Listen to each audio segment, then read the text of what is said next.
Olá, gente, tudo bem com vocês? Estou aqui me apresentando. Eu sou Manuel Júlio Vieira, eu sou um militante do movimento negro brasileiro, pertenço a uma entidade nacional do movimento negro que se chama União de Negros e Negras pela Igualdade. Também faço parte da assessoria política do gabinete da deputada estadual Leci Brandão. Fiz parte do Conselho Nacional da Promoção de Igualdade Racial do governo Lula e do governo Dilma, que era da Secretaria Nacional da Promoção de Igualdade Racial.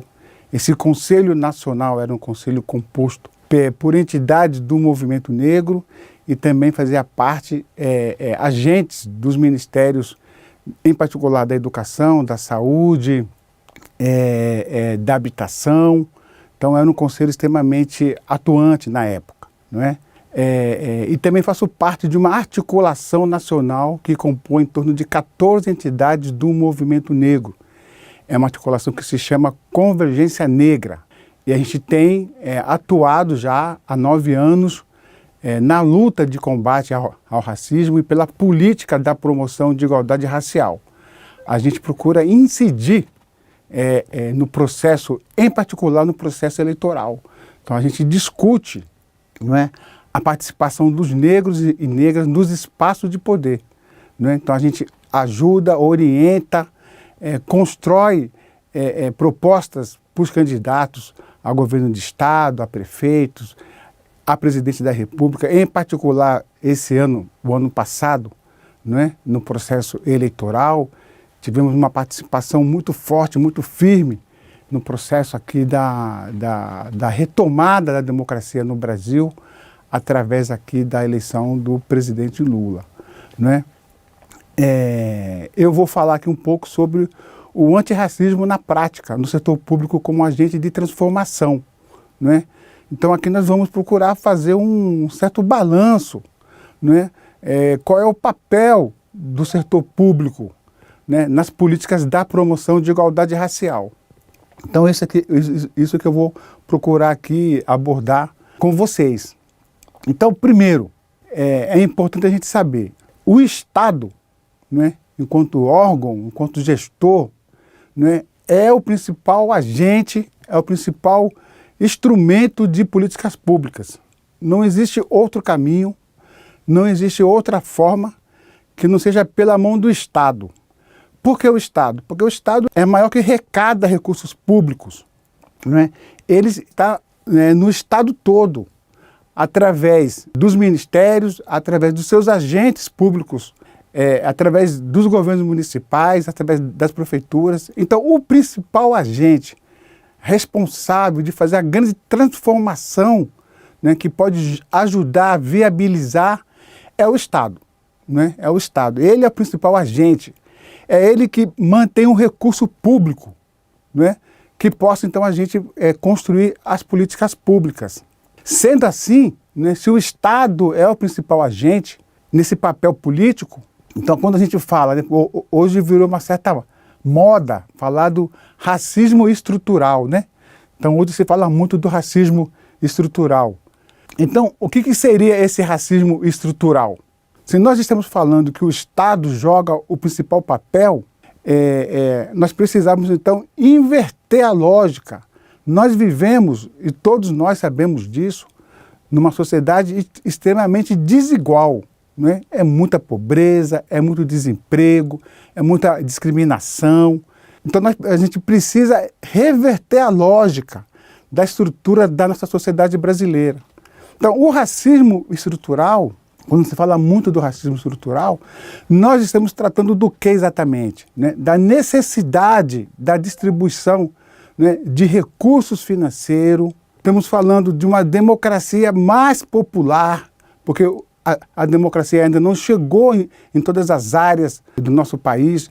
Nós estamos falando de uma mudança social do nosso país. Então, o racismo estrutural, ele fala, ele aborda, ele trata da necessidade da gente mudar radicalmente a estrutura do nosso país.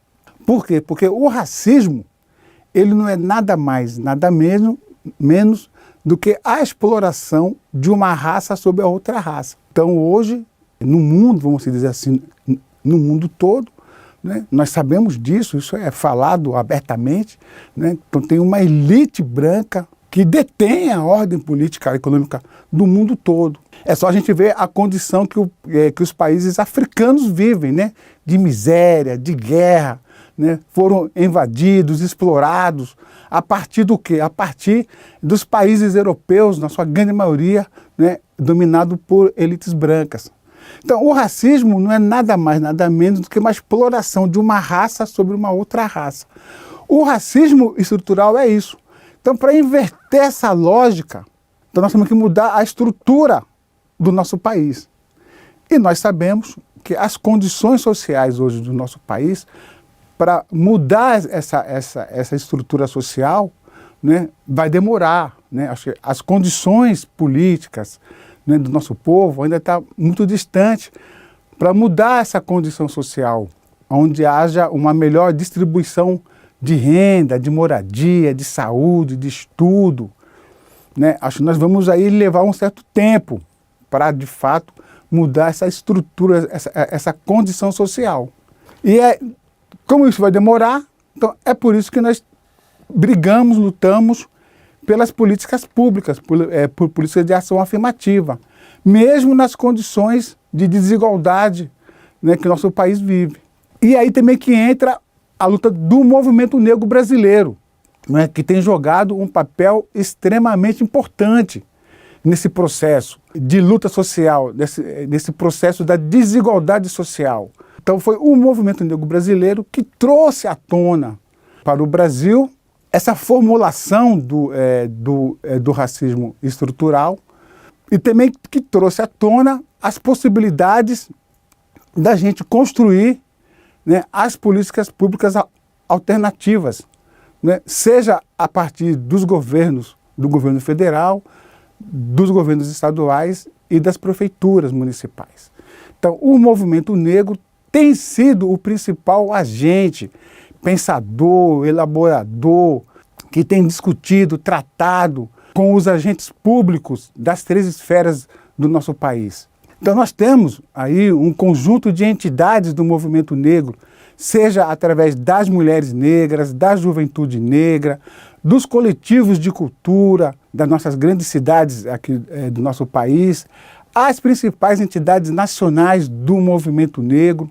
Né? Eu quero aqui dizer aqui 2 grandes articulações nacionais que nós temos, né, que é a Convergência Negra por Direito e a Coalizão Negra por Direito. São 2 articulações nacionais do movimento negro que têm debatido, que têm tratado esses temas com muita força, seja nesses processos que eu falei lá, no início da minha fala, nesses processos eleitorais, mas também no processo do dia a dia do nosso país. Nós temos uma avaliação que nós avançamos num certo período do nosso país, né, sobre esse tema de políticas públicas no Brasil, que até então era muito pouco debatido. Nós temos uma avaliação entre aí de 1990 e a partir dos anos 2000, nós demos passos importantes de debate, né, sobre as políticas públicas afirmativas. Depois nós vamos fazer um balanço aqui com vocês, né? Nós temos um conjunto de projetos, de leis, orientação, mas não quer dizer que nós estamos 100% na aplicação daquilo que nós conseguimos construir nesse período de 90 ao início de 2000. Acho que nós temos ainda muito que alcançar, né? Nós tivemos 4 períodos extremamente importantes aqui no nosso país, onde a gente conseguiu avançar um pouco nesse debate de políticas públicas, que foram as conferências nacionais. Logo após a eleição de Lula em 2002, né? Aí Lula tomou posse em 2003, porque isso também joga um papel importante, os compromissos sociais, né, que os governos têm, né? Porque a questão racial não é uma questão simples, né? Você precisa ter compromisso, ter ter convicção, né, ter simpatia, como a gente costuma dizer, ter o coração e a mente aberto para essa discussão. Então, após a eleição de Lula em 2002, então, a partir de 2003, quando ele assumiu a presidência, nós tivemos 4 conferências nacionais da promoção de igualdade racial, que foi a conferência de 2005, a conferência de 2009, a conferência de 2013 e a conferência de 2018. Foi uma grande movimentação, uma grande articulação, onde envolveu a sociedade brasileira, em particular os negros, não é? E também os setores públicos, tanto do governo federal, estadual e do município. Então foram 6, 7, 8 meses de debates intensos de como nós tínhamos que avançar em algumas políticas públicas, em particular na área da educação, na área da saúde, na área da juventude, na área da religião de matrizes africana e a questão da violência policial. Tiveram outros temas também, mas a gente centrou naquilo que a gente considerava que era o mais importante, que era o principal foco nosso nessas 4 conferências que aconteceram.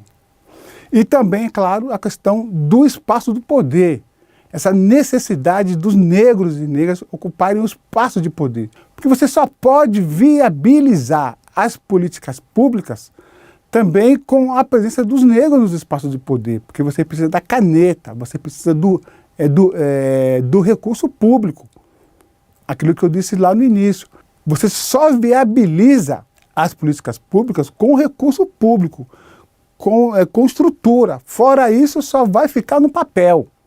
Só fica no papel. Então você precisa colocar os negros nesses espaços para poder viabilizar essas políticas. Então essas 4 conferências que nós realizamos em 2005, 2009, 2013 e 2018, então jogou um papel extremamente importante, né, para a gente então criar, construir, né, apresentar para os governos federal, estadual e municipal as políticas públicas que nós estávamos debatendo nessas conferências. É claro que nem tudo era possível acontecer, mas a gente procurou centrar os nossos esforços naquilo que era mais importante. O que eu considero, né, nesse período, nesse processo todo, depois de poder viabilizar algumas políticas públicas. Primeiro, né, nós temos uma experiência, e é preciso a gente dizer aqui, né, que é a parte da fiscalização da sociedade civil, né? Acho que isso é importante, porque a gente constrói, cria, mas os governos têm um conjunto de dificuldades de implementar as políticas públicas. Então foram criados os chamados conselhos estaduais da igualdade racial, né? Esses conselhos estaduais, eles têm uma composição da sociedade civil, através das suas entidades sociais, e também a representação do governo do Estado.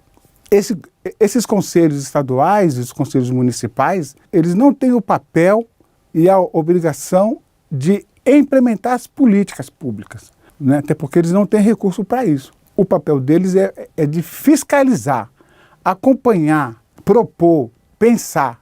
Esse é o papel dos conselhos. E o primeiro conselho que nós conseguimos aqui, né, no Brasil, constituir, foi aqui em São Paulo, foi no estado de São Paulo. Foi no governo Franco Montoro, que eu considero, uma opinião particular minha, um governo extremamente avançado para a época, né? O governo de Franco Montoro. Franco Montoro, no seu mandato, na sua gestão, ele criou dois conselhos importantes, que era uma pauta do movimento social negro e de mulheres. Ele criou o Conselho do Negro e o Conselho de Mulheres. E fora outras questões importantes que a gente aqui não vai dar tempo de colocar.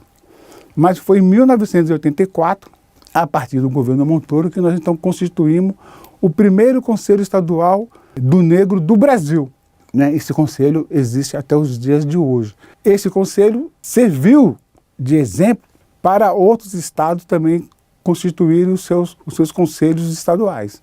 Então, a partir de 84, então, vários outros conselhos foram constituídos no Rio de Janeiro, no Rio Grande do Sul, no Paraná, no Maranhão, em Pernambuco, na Bahia, no Pará. Então, são conselhos extremamente fortes, presentes, que atuam, que pensam, elaboram, com todas as dificuldades do Executivo Estadual de implementar as políticas de promoção da igualdade racial, mas os conselhos têm procurado, de uma certa forma ou de outra, acompanhar, fiscalizar e ajudar na implementação dessas políticas. No governo Lula, de 22, nós avançamos no número de ministérios. Eram 23 ou 27 ministérios, nós avançou-se para 37 ministérios. Para a gente ter a noção, né, isso é importante, eu considero isso importante, do papel do Estado. Né, porque o Estado é o principal agente de transformação social. Então você não pode ter um Estado enxuto, um Estado pequeno. Você tem que ter um Estado que represente o conjunto da sociedade brasileira, um Estado que vai responder à demanda política, social e cultural desse país. Um país, né, da imensidão do que é o Brasil e com as suas diversas questões de problemas, você não pode constituir um governo de 23 ministérios ou 24 ministérios. Você precisa constituir um governo que tenha uma representação muito plural, que atenda às demandas sociais. Então foi justo e correto, né, você constituir um governo de 37 ministérios.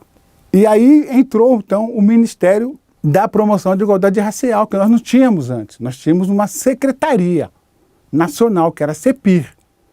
Agora, nós temos um Ministério da Promoção de Igualdade Racial, com uma boa estrutura, né, com recurso próprio. Né? Eu também iria falar agora do Ministério dos Povos Indígenas, né? Que também é um ministério importante, é uma demanda, né, do nosso povo indígena. Então também se constituiu o Ministério dos Povos Indígenas.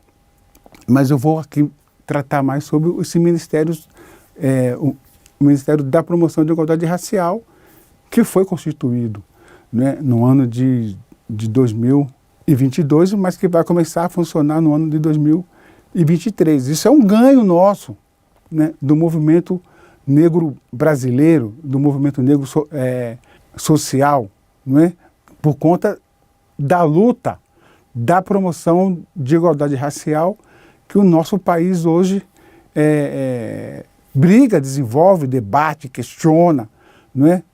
E também por um outro motivo também, né? Porque nós estamos aqui tratando, né, os agentes dos órgãos públicos na política de promoção da igualdade racial.